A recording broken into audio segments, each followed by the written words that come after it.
Ecuador. Miss France. Miss Italy.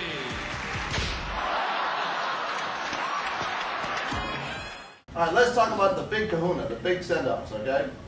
Bads. No. Okay? Violent conduct, abusive, insulting, offensive language, denies goal scoring opportunity by deliberately handling the ball, denies a goal scoring opportunity by fouling opponent. This is due for the able-bodied game, denying goal scoring opportunity by crossing over the goal line. Second caution in the same match, serious foul play, and spitting. All right, let's talk about these real quick. Violent conduct is conduct, and serious foul play is a foul. The foul being committed by a player against an opponent. All right. So, violent conduct is by anyone against anyone, anywhere, anytime. If a player runs off the court and deliberately rams the coach for the opposing team, or his own coach, better stand by. Stand by. That's still violent conduct, okay? And serious foul play is by a player against opponent on the field during play. Okay? So now let's take player A and player B. Player A deliberately rams player B during play. All right? Serious foul. Woo, blow the whistle. All right? Now you blow the whistle, and all of a sudden he gets mad, and now he rams him back. Guess what? They're both getting red cards. He's getting one for serious foul play because he did it while the ball's in play. He's getting a red card for violent conduct because he's doing it while the ball's not played. And you both go away. Okay? Does that make sense? There's a difference. It doesn't matter. Both of them are out of there. That's right. I have a question. I may have missed this on the red card. Okay.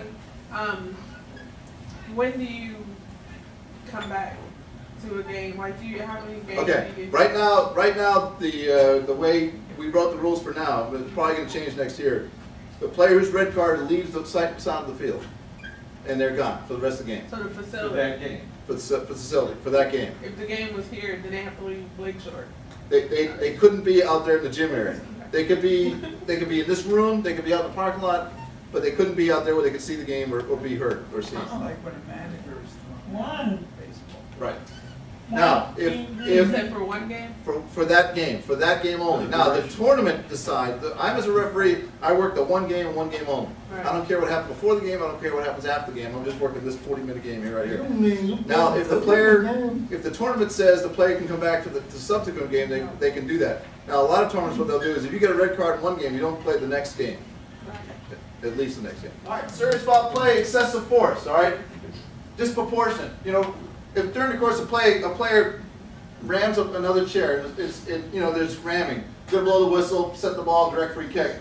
If a player comes over and just 100 miles an hour, that's something different now. That's really excessive because we know that power soccer is a contact sport. The chairs are bound to hit each other. Okay, so that's going to happen. But if a player deliberately and violently rams into somebody or does something like that, it's not just a whistle and a free kick. It's also a whistle, a free kick, and a red card. Okay. Violent conduct, an opponent when the ball is on play or player's not on the field, or any other person. Let's say we're waiting on a corner kick, okay, and now player A rams player B. All right, is the ball in play? No, but it's a player against an opponent on the field of play. But the thing that's missing is the ball's not in play yet, so it's violent conduct. The player's still going to get a red card. But we're still going to start with a corner kick because that's the way the game stops, is for a corner kick. Okay? You always start the way you stop. Abusive, insulting, that kind of language, it can be done verbally or visually. Okay? Like David Beckham and that other guy there, that was a visual cue. But if you start using four-letter words on the court, you're got it. Okay? Because we don't want to have that stuff out there. All right, goal-scoring opportunity. Let's shift gears here. Talk about goal-scoring opportunities. What is a goal-scoring opportunity? There's got to be four elements that are present. Number of defenders. Not more than one defender between the goal foul and the goal. Okay? And I'll show you here in a second in pictures. The distance to the goal. The closer you are to the goal that you're scoring against, the more likely it's a goal-scoring opportunity. If you get fouled back in front of your own goal, that's probably not a goal-scoring opportunity. The distance to the ball. You've got to have the ability to play the ball. If you get fouled, the ball's on the other side of the court, that's not a goal-scoring opportunity because you don't have an opportunity to score a goal. And then direction of play. You've got to be moving towards the goal. Whether you're doing it backwards or forwards, if you still got to be moving that direction, okay? Towards the opposing goal. So here is an example of a goal-scoring opportunity. This guy is moving down court. He has one defender between him and the goal. That's a goal-scoring opportunity. Okay? You put a defender in there. Is that a goal-scoring opportunity? Yeah.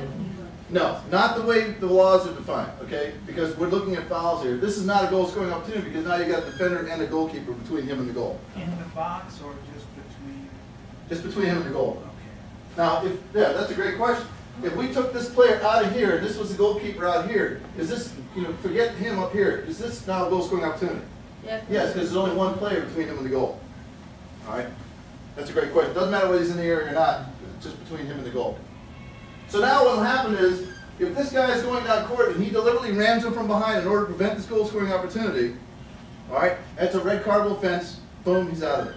Because that's what we call a cynical foul. That's being done to prevent the goal scoring opportunity. And the whole idea is we want goal scoring opportunities up the yazoo, okay? We want to have a bunch of them out there. So if he does that, a cynical foul, in order to stop him from going downfield, he's not just going to get stopped the play, he's also going to get a red card, play man down. Make sense? Okay. Denying goal scoring opportunity. Here's the ball going in the goal. The defender runs off the goal, off the field, and comes back to knock the ball back into play.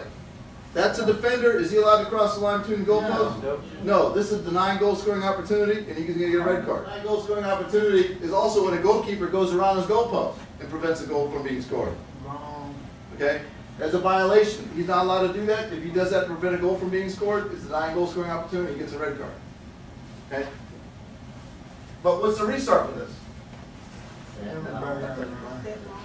What's the violation? The goalkeeper's not allowed to go around the goalpost. It's a minor violation. It's a technical violation. It's an indirect free kick. They're still playing a man down. The advantage is still for the attacking team.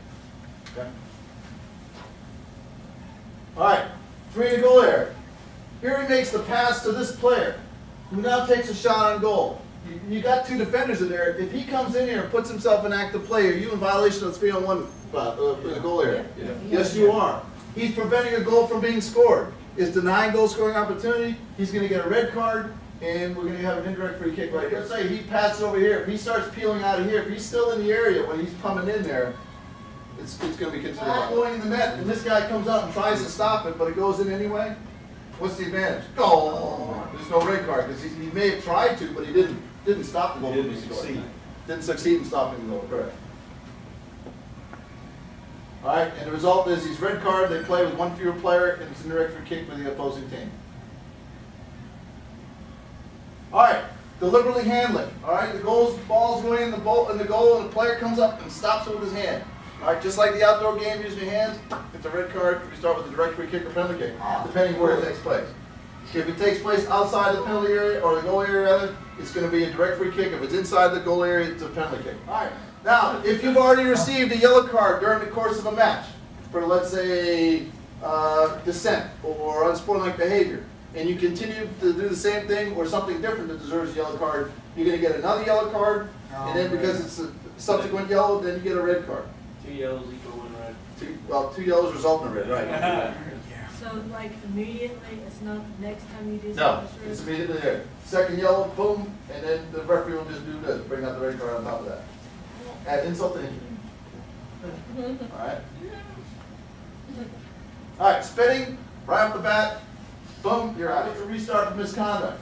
If a player creates misconduct and the referee has to stop the match, misconduct by itself is an indirect free kick. Now, if it's a misconduct and there's a foul associated and this foul is more serious restart, then we'll go with the other one.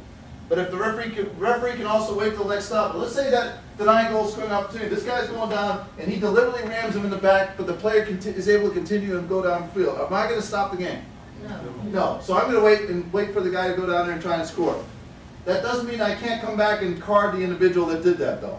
Now, I won't give him a red card because he may have tried to, but the guy continues to go down court to have a goal scoring opportunity. But I will at least give him a yellow card, okay, for attempting to deny, for unsportsmanlike behavior for attempting to deny a goal scoring opportunity. But if it's done by anybody else, if it's done by a coach or a substitute on the sideline or something like that, then it's going to be a set ball while the ball's in play. If the referee has to stop the match to deal with misconduct taking place off the field of play, we restart with where the ball was. You know, let's say, remember I talked about player A to player B ramming each other off the court? While the ball's in play, I'm going to stop the game, deal with those 2 guys, and then it's going to be a set ball over here because the infraction's taking place off. And then if the referee waits till the next stoppage, then we always start the way we stop. If you stop for the kick in, no matter what happens after that, we're always going to start with the kick in. okay? So that's the way we do that.